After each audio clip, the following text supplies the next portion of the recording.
दोस्तों स्वागत है आप सभी का तवर राजपूत मोटिवेशन में। तो यहाँ पर हम चार्ट का एनालिसिस करेंगे, जैसा कि मैं आपको बता चुका हूँ कि किस तरह से आप चार्ट को रीड कर सकते हैं, समझ सकते हो। तो आज का आपको दिख रहा होगा यहाँ पर एक पॉजिटिव कैंडल बना है। उस पॉजिटिव कैंडल से अगर पहले हम देखें तो यहाँ से आपको दिख रहा होगा कि निफ्टी में कितना परसेंटेज यहाँ पर बढ़ने को मिला है। तो यहाँ से ज़्यादा कुछ खास नहीं, 36 पॉइंट यहाँ से बढ़ा है।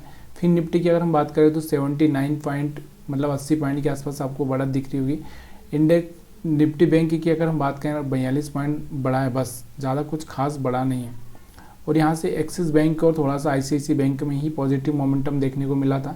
बाकी हम एचडीएफसी बैंक और आईसीआईसी बैंक, एक्सिस बैंक में तो गिरावट देखने को मिली। रिलायंस ने सपोर्ट नहीं किया है, टीसीएस में थोड़ा सपोर्ट किया है, इन्फोसिस ने थोड़ा सपोर्ट नहीं किया है, ओएनजीसी, एसबीआई। तो यहाँ पर कुछ मिक्स व्यू यहाँ पर आपको देखने को मिल रहा था।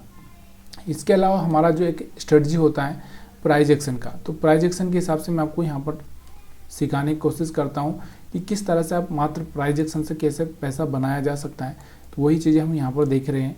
तो यहाँ से आपको दिख रहा होगा प्राइस एक्शन के हिसाब से अगर आप देखोगे तो यहाँ से देखो, यहाँ से एक मोमेंटम आता है। हर बार मैंने आपको बताया भी है कि इस तरह से मार्केट चलता है, फिर एक मोमेंटम आता है, फिर यहाँ से इस तरह से मोमेंटम अगर मार्केट डाउन साइड में होता है तो यहाँ पर ऐसा होता है। तो यहाँ से आपको दिख रहा कि साइडवेज मार्केट के हिसाब से जब ये लो ब्रेक किया तो यहाँ से एक बाइंग मोमेंटम बनता था हमारा कि यहाँ से कोई पॉजिटिव मोमेंटम दिखे तो यहाँ से हम बाइंग कर सकें।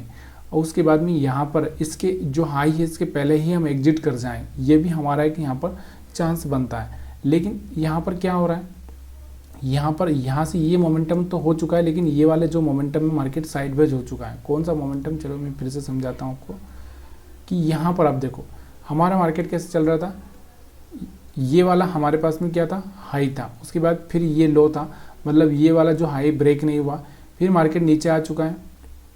अब थोड़ा सा इसके आसपास ही कहीं ना कहीं एक हाई ये मार्केट के पास आना चाहिए। तो ये वाला हमारे पास में एक हाई है, तो यहाँ से रिजेक्शन लेना चाहिए था, लेकिन बराबर से यहाँ से रिजेक्शन नहीं लिया। मार्केट यहाँ से साइडवेज होता हुआ आपको दिख रहा है।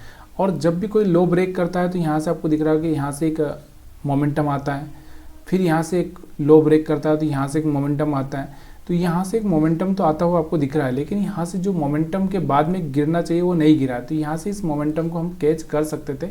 यहाँ से अगर आप देखोगे थोड़ा सा मैं आपको जो समझाता हूँ, यहाँ से कौन सी स्ट्रेटजी रहती है हमारे पास में, हाई कैंडल कैंडल। तो यहाँ से आपको दिख रहा होगा हाई कैंडल कैंडल के हिसाब से अगर आप देखोगे तो यहाँ से आपको एक ग्रीन कैंडल बना था, तो यहाँ से एक बाइंग मोमेंटम था, लेकिन सेलिंग मोमेंटम हमको नहीं मिल पाया। तो यहाँ चलो जाने तो अपने को एक बाइंग मोमेंटम मिल चुका है, ठीक है। सेम चार्ट पर अगर हम बैंक निफ्टी को देखेंगे तो बैंक निफ्टी भी अगर आपको ऐसा दिखेगा तो यहाँ से आप समझ सकते हो कि बैंक निफ्टी में अगर आप देखोगे तो सेम यहाँ पर वही चीज़ें देखने को मिल रही है कि जो मैं आपको निफ्टी 50 पर समझा चुका हूँ। कि यहाँ से आपको दिख रहा होगा कि मार्केट में देखो ये वाला आपको दिख रहा होगा, ये वाला हाई था, उसके बाद ये वाला हाई है, और यहाँ से ये हाई ब्रेक हुआ था, लेकिन यहाँ से सस्टेन नहीं कर पाया, मतलब क्लोजिंग नहीं दे पाया, तो हम लोग इसको हाई ब्रेक हुआ नहीं मानेंगे, ठीक है। उसके बाद हमारे पास में ये जो लो ब्रेक हुआ है, तो यहाँ से लो ब्रेक होने के बाद में अगर वापस से मार्केट में कोई पॉजिटिव मोमेंटम दिखता है तो हम यहाँ पर बाइंग कर सकते हैं। तो यहाँ से आपको दिख रहा होगा, और यहाँ तक इसका जो हाई है, मतलब जो प्रीवियस हाई है ये वाला हाई, तो यहाँ से ही कहीं ना कहीं मार्केट रिजेक्शन ले सकता है। तो इस एरिया में हम एग्जिट कर जाएंगे। तो यहाँ से इस एरिया में मार्केट साइडवेज हो गया, अब हम कुछ कर नहीं सकते। लेकिन यहाँ से प्राइस एक्शन के हिसाब से यहाँ पर एक मोमेंटम बनता है। अब किस हिसाब से मैं बता रहा हूँ कि देखो ये वाला जो मोमेंटम होता है, देखो ये जो लो ब्रेक होता है उसके बाद यहाँ से एक मोमेंटम आता है, इस मोमेंटम को हमको कैच करना होता था।